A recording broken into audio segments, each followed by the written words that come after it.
Boa tarde, presidente, vereadores, vereadora. Eu tenho um assunto importante para tratar aqui, fiz algumas pontuações, vou deixar esse assunto para o final. Como 10 minutos tem sido quase sempre insuficiente, a gente faz um roteiro para tentar se manter aí dentro do tema. Bom, eu como católica e devota de Nossa Senhora, não poderia deixar de mencionar o feriado do dia de ontem, dia da nossa padroeira, Nossa Senhora, e não poderia deixar de destacar algo que me causou bastante orgulho, a frase do nosso arcebispo Dom Orlando Brandes, de Aparecida, ao se referir ao momento que nós vivemos no Brasil. Pátria amada não pode ser pátria armada. E eu, inclusive, destaco isso porque realmente é algo que nos orgulha muito. A igreja também é prática. E também foi Dia das Crianças, naturalmente. E dentro desse contexto de crítica política, eu não poderia deixar de mencionar algo que chamou muito a minha atenção, e não só a minha, as crianças que são um dos setores da sociedade mais afetadas pela falta de uma política nacional, séria e inclusiva, sobretudo pelos impactos que a pandemia causou, e tantas crianças hoje, órfãos desse praticamente genocídio que o país viveu, com quase 600 mil mortos. Teve uma imagem, no último período, do presidente Bolsonaro com uma criança toda paramentada, praticamente vestida para uma guerra, portando uma arma de fogo de brinquedo, naturalmente, mas essa imagem chocou muita gente porque ela mostra muito do Brasil que nós temos hoje. Na minha opinião, nas mãos de crianças só se admite lápis, caderno, brinquedo e alimento. O gesto lamentável do presidente circulou vergonhosamente pelo mundo afora e chegou ao Comitê dos Direitos das Crianças da ONU, na forma de uma representação subscrita por mais de 80 entidades a nível nacional, por expor criança ao fazer apologia às armas e associá-las à política armamentista que ele defende. Mais uma vergonha para o Brasil diante de outras nações e mais um desrespeito com o povo brasileiro. E nesse mesmo esteio, eu quero aqui destacar também e me congratular com o Santos Futebol Clube, não só pela vitória do fim de semana, mas também pelo fato que botou o presidente Bolsonaro para correr ali da Vila Belmiro no último domingo. O Peixe atento aos protocolos de biossegurança da Covid-19 e em respeito às resoluções traçadas pelo Comitê Científico, que ainda existe, porque não acabou a pandemia. Amenizou, mas não acabou. Temos que continuar nos cuidando. Essa resolução que permite a presença de torcida nos estádios, desde o último dia 4, mas assegura que essa entrada se dê mediante controle de vacinação, primeira e segunda dose, ou em caso de apenas uma, o teste, com 2 dias de antecedência da realização da partida. Ora, na minha avaliação, isso viola o direito de ir e vir de alguém? Não. Mas assevera o direito a um pacto coletivo pela erradicação da pandemia. Ninguém é obrigado a tomar essa ou qualquer outra vacina, mas se submete sempre aqueles que tomam essa decisão às consequências da decisão tomada. Caso contrário, quando é que nós vamos estar livres dessa crise pandêmica? Não é demais também lembrar a vergonha que o Brasil passou agora na 76ª Assembleia Geral das Nações Unidas, em Nova York, pela postura de um presidente que asseverou seu atestado de indigência moral, pelas mentiras, informações falsas sobre os dados do país, defesa de protocolo científico anticientífico no combate à pandemia e absoluta ignorância sobre o papel de um chefe de Estado.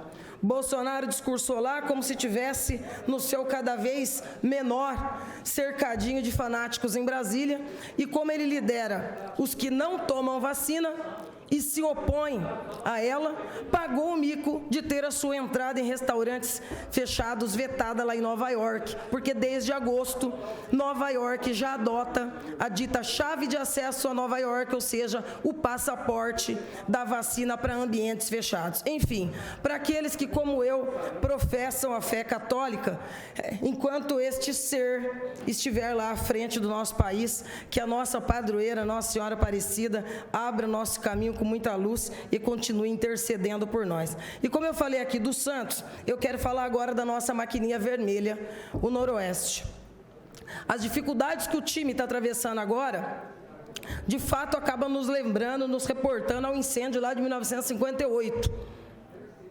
Quando, em área cedida pelo comendador Daniel Pacífico, a torcida noroestina, composta em sua grande maioria por ferroviários, realizou um verdadeiro mutirão para edificar o lendário Estado. Eram os trabalhadores, sobretudo da classe ferroviária, arregaçando as mangas para dar uma casa própria para o seu clube. A história do clube é, sim, de muitos altos e de muitos baixos, mas o Noroeste sempre foi e continua sendo uma paixão do bauruense. É minha. E nós temos que brigar por ela. E tem torcida fiel, organizada. Hoje, o time agoniza, financeira e estruturalmente. E, para nossa surpresa, nesse último dia 28, a prefeitura vem e oferece mais aí uma mãozinha de cal em cima e interdita o complexo. A vaquinha entre os torcedores já tinha começado pelo menos 10 dias antes, com ampla cobertura da imprensa local na busca de se arrecadar o que se precisa para os concertos apontados para a licença. Ora, é sério que o município agora vai dar sequência para as interdições pendentes por carência de alvará e de AVCB? Todos sabem que as sedes dos poderes legislativo e executivo também não têm.